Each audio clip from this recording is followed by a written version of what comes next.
Hi guys, welcome to Starsight.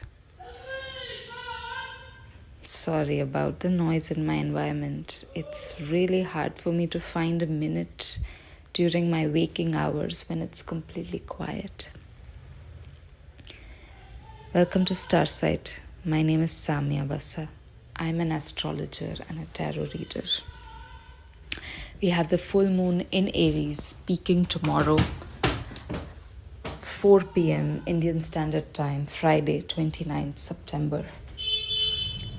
The ruling planet of this full moon is Mars, and Mars is currently in Libra. It's not exactly comfortable in Libra because the nature of Mars is to separate, is to sever ties, is to fight, it's to burn. It's to cut. And this is not a bad thing. These are important actions. If you need to cook, for example, you'd have to cut. If a part of you is rotting, if you have disease, you'd have to sever that part. If you are in an abusive relationship, you need to separate. Even if you're not in an abusive relationship, you'd have to separate at some point, like all children have to separate from their parents to become themselves. In Libra, however, the focus is on harmonizing with others. The focus is on building meaningful, understanding relationships with others, balanced relationships with others. And Mars is not good at balance. Mars is good at focusing on itself, focusing on one part of the equation so that that part can get strengthened. So in Libra, Mars has to work extra hard because its mandate is to harmonize the relationship, but its nature is to think about itself, to strengthen itself. And so when in Libra, Mars has to work extra hard to both cater to the other, cater to the relationship, and not lose sight of itself. Which is why if your Mars is in Libra, then it's possible that you've dealt with tendencies of people pleasing all your life. Because it's really hard to do both, right? It's really hard to be anchored in yourself and also honor what the relationship asks of you. It takes us a long time to be able to do both at the same time. So Mars is in Libra right now, and it's dealing with this difficulty of prioritizing the self even as you're prioritizing the relationship. So with Mars in Libra, you always feel as if you're on the brink of making a decision, that you're continuously thinking, do I stay? Do I leave? Do I stay? Do I leave? There's a little bit of that pendulum kind of a feeling. Though the symbol of Libra is the scales balancing, understand, just imagine like the scales are constantly moving. So when Mars is in Libra, those scales start manifesting like a pendulum where you are swinging from one extreme to another, and you have to find it in yourself to identify a principle that can help you stabilize, which again I want to emphasize, this is really, really hard. So the first thing to understand about this full moon is that it is ruled by this Mars, by a Mars in Libra that is trying very hard to stabilize and find solid ground. Okay. And what happens with the full moon is that it forms astrologically, technically, sorry about the dogs. It forms when the full moon is exactly opposite the sun. which is why it can get fully illuminated, because it's like the spotlight of the sun directly on it. But even at the height of illumination, we know that we can only see one side of the moon. The other sides are shrouded in darkness. And so this is something to understand about all full moons. Even if you start seeing one side of the problem in great detail, it's never a good time to take a decision, because you're just seeing one side in a lot of detail.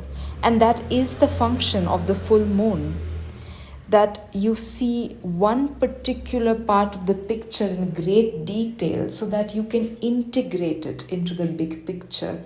That integration occurs after the full moon has passed, and it takes time. So if problems emerge during a full moon, your task is to let them emerge so that you can see them in a lot more detail than is usually possible.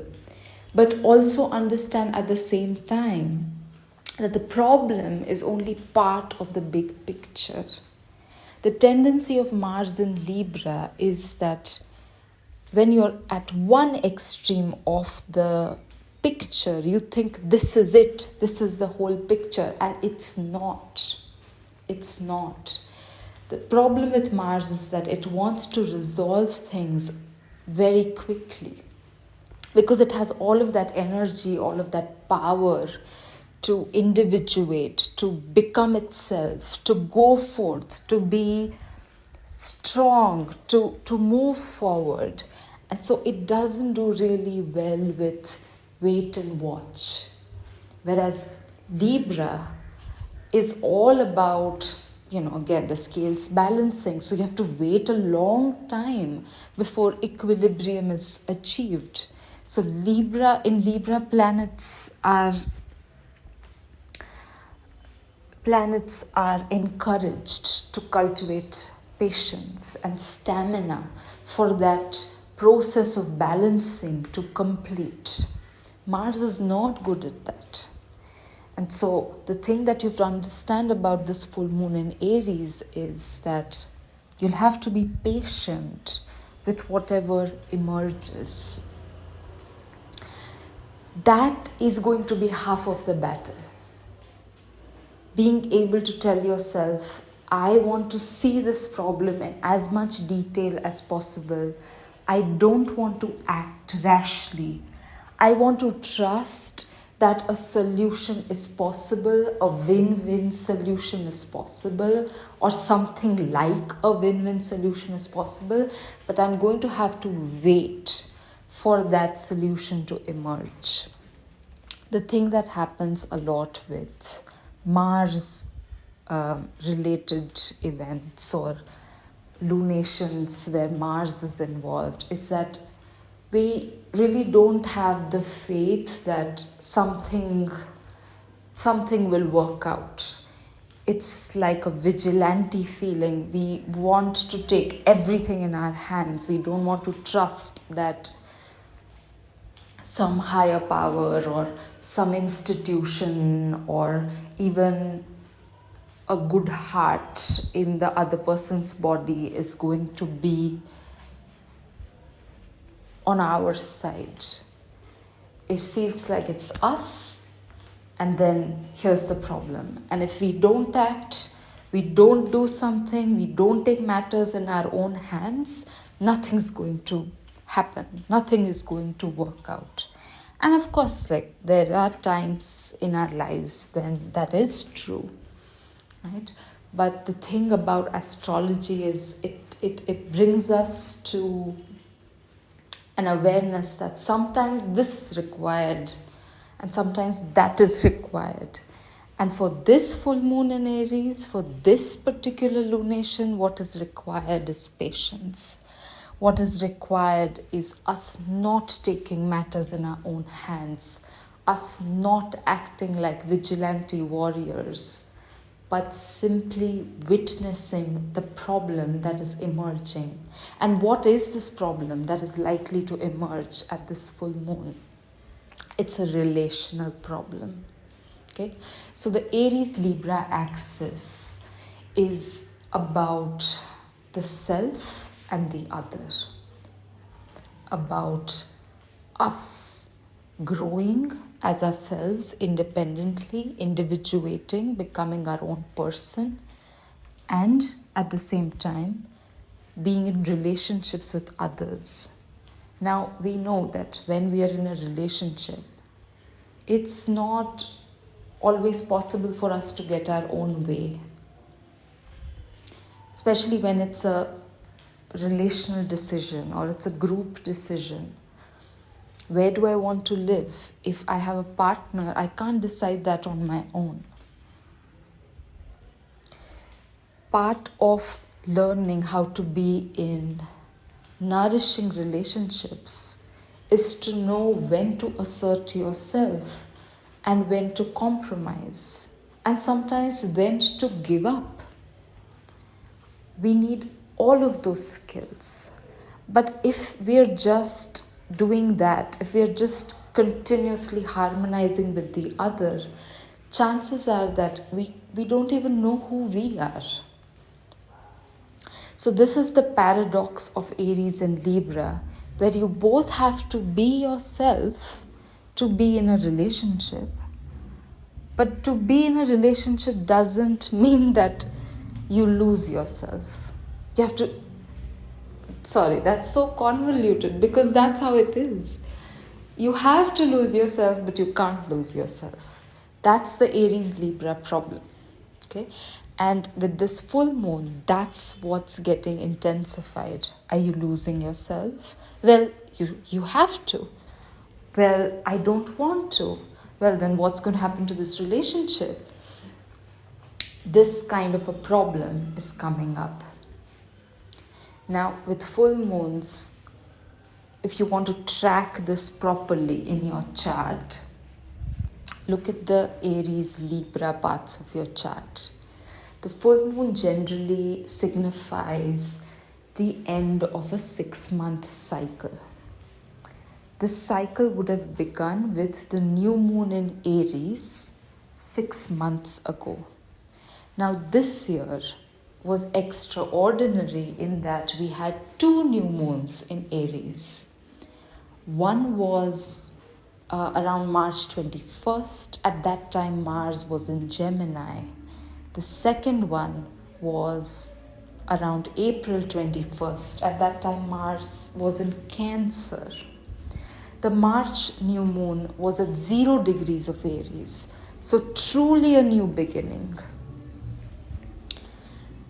The April new moon was at 29 degrees, 50 minutes of Aries, which is a degree of great crisis because that is the last degree of Aries. Each sign has 30 degrees in the 360-degree zodiac wheel. So again, I want to repeat. The first new moon in March, 0 degrees, Mars in Gemini at that time. April new moon in Aries, 29 degrees 50 minutes. At that time, Mars is in Cancer. In March, Mars was in Gemini and had been there for the last 7 months, which is an unusually long time for Mars to be in a sign. But Mars had been through a retrograde and all kinds of things since August of 2022 in Gemini. So when this new moon occurred in March, we had a lot of ideas floating around our own desire for individuation. We wanted to become something, and it is likely that at this time we had a strong sense, a strong idea of how we wanted to go about it. But this came from a lot of mental energy. Mars in Gemini is extremely mental. It's a hyperactive mind. And it's not a problem, it's not bad in itself if that hyperactivity is anchored in something practical or something grounded. Did I say grounded in something grounded? What I mean is the mind is not a problem. Hyperactivity of the mind is not a problem if there's also earth attached to it. Mars in Gemini is a lot of creative thinking, a lot of thinking out of the box. And so in March, it's possible that at the new moon, you had a very original idea about how to grow, how to take the next step forward in your quest to be yourself. So you started something end of March. Now in April, you got another new moon at the last degree of Aries, and at this time Mars had moved into Cancer, which is not the realm of the mind, it is the realm of instinct. It is a realm of protecting the self. It is a realm of survival. So again, Mars doesn't do very well here because Mars does protect, Mars does want to survive, but not in a kind of self-protective way. It wants to go out into the world. It wants to protect something other than itself. And through that act of giving protection to others, it wants to feel strong, it wants to feel powerful. But in Cancer, Mars is drawn into extremely self-protective instincts. And so in March, you were thinking, let's do this. And in April, through that whole month, you probably came to the realization that this is a good idea. Whatever I've started is a good idea at the level of an idea, but in terms of its actual manifestation, I kind of feel frightened. You realized that at the instinctual level, you're not prepared for what this path demands of you. And so at the new moon in Aries in April, the mood was very different. The mood was realistic. The mood was painful. And you were focused on the parts of you that were not ready for what you wanted to create, for what you wanted to manifest. I'm using the word manifest very loosely here. I'm not a big manifestation believer in terms of manifestation techniques, etc. Anyway, that's an aside.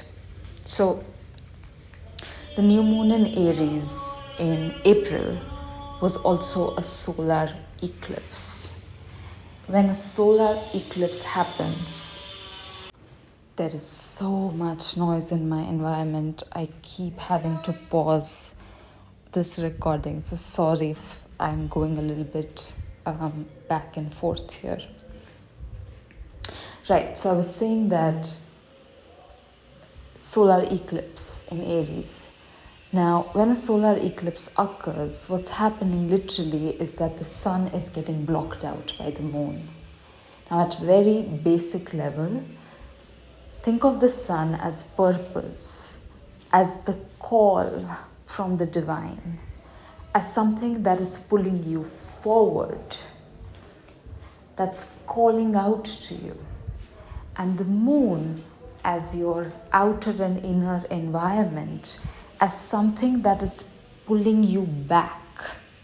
So there's a back and forth energy between the sun and the moon at an archetypal level, where the moon is your present circumstances, everything that is real, material, practical, emotional, your ties to this world of matter. And the sun is what is pulling you forward to the world of spirit. So for a second, your purpose feels blocked. For a second, that call from the world of spirit is gone. It's blanked out. And what do you have? A feeling that this is all there is. Your environment, your world as you know it, that's all there is. There is nothing beyond it. Now this can be terrifying. This can feel really restrictive because suddenly you feel there's no way out. And it can also feel clarifying because you're seeing the blocks in yourself, or you're seeing the ties that you have to the world around you very, very clearly, without the possibility of an out. And so it allows you that moment of acceptance and strength when you understand that this is all there is. That even if there is a world of spirit, I'm not going to get there by escaping what is around me. That even if there is a world of spirit, I will get there by honestly wrestling with what is. So at the new moon in Aries, around April 21st, you are having a reset around your idea of moving forward, around the path of individuation that you want to choose. You're becoming realistic, you're becoming more, what is the word? Sort of sobering up. There is a feeling of, well, I now see the difficulties in all their details. And the difficulties are inside of me.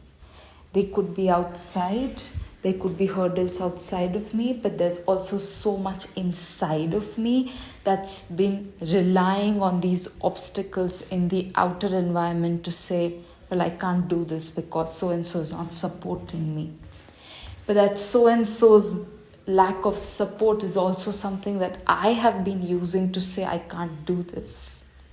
And so at the new moon in Aries in April, you were really being shown the ways in which you are not able to move forward, the ways in which you are relying on obstacles to stay where you were. Now, if you've been doing your work, then the last 6 months could have been you working really hard on these inner obstacles, working really hard on your fear of being independent, your fear of separating from all that you know. Again, look at the Aries part of your chart, those house topics. Now here we are at the full moon in Aries, where you're getting a chance, something could be happening either internally or externally that's giving you a chance to do an honest assessment of how much you've been able to get to the heart of your fear. Okay? Now this is not a report card. We are not grading ourselves. What we're really doing is just simply neutrally understand what we've been able to do in the last 6 months and what is yet to be done. Okay? But this whole moment could feel really fraught. It could feel emotionally tense. And the reason it could feel that way is because you've started detaching from thinking of outer obstacles as real obstacles. You've been focusing on the inner world. You're really seeing how you have been staying in relationships that have felt unsupportive. Something in you has collaborated with that reality.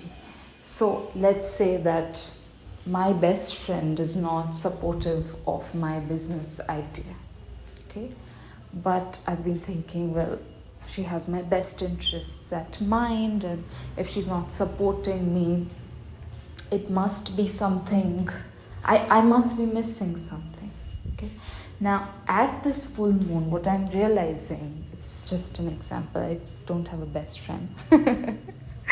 So at this full moon, I'm realizing that no, actually, I've been inclined to stay in this relationship, in this friendship. I've been inclined to listen to this person because I have had self-doubt about my idea.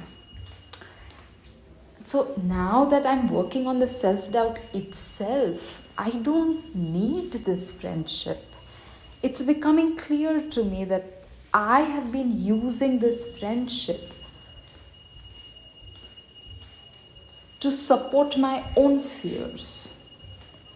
So at this full moon, what could happen is that you're getting clearer on why you have been staying in certain relationships. What purpose have they been serving for you? And these are shadowy purposes. These are not quote unquote good reasons to stay in a relationship. So as a result of the inner work that you've been doing, now this full moon could herald a crisis in your relationships. In you coming to terms with what you now need from other people. Again, I want to emphasize that this is a good time to pause, to be patient, because this is not just about breaking up with other people, right? If these are really bad abusive relationships, of course, go ahead, break up as soon as possible. This crisis is more about relationships where you do feel loved, where there is goodness, but there is also this collaboration between their doubts, their lack of support in some areas of your life, and your own self-doubt. So what to do about that is the question. So be patient. There is so much more yet to be revealed. Because what's happening after this full moon is that in 2 weeks, we are going to have a new moon in Libra. And that's going to be another solar eclipse. And so once again, something hidden about an environment is going to be shown to us without the possibility of an escape. But this time, the focus is going to be on the other. So the last 6 months, we've been working on our fear and our shadows. But moving forward, starting with the new moon in Libra in 2 weeks, October 14, we are getting to know about the shadows of the other people in our life. That they are also struggling with self-doubt. They are also struggling with a host of fears. And so the picture is not, oh, you doubted me, that's a problem, let's break up. No, the problem is they're doubting themselves, you've been doubting yourself. But there's real love between the both of you, so what are you going to do? That's the problem. That's the crisis. And it's way more complicated than this is a bad relationship, let's leave. Okay? So wait and watch. The best thing you can do for yourself this full moon is, if there is a crisis, if you are dealing with a relational crisis, sit with it. Let the crisis emerge in its fullness. All right. I hope that these disturbances haven't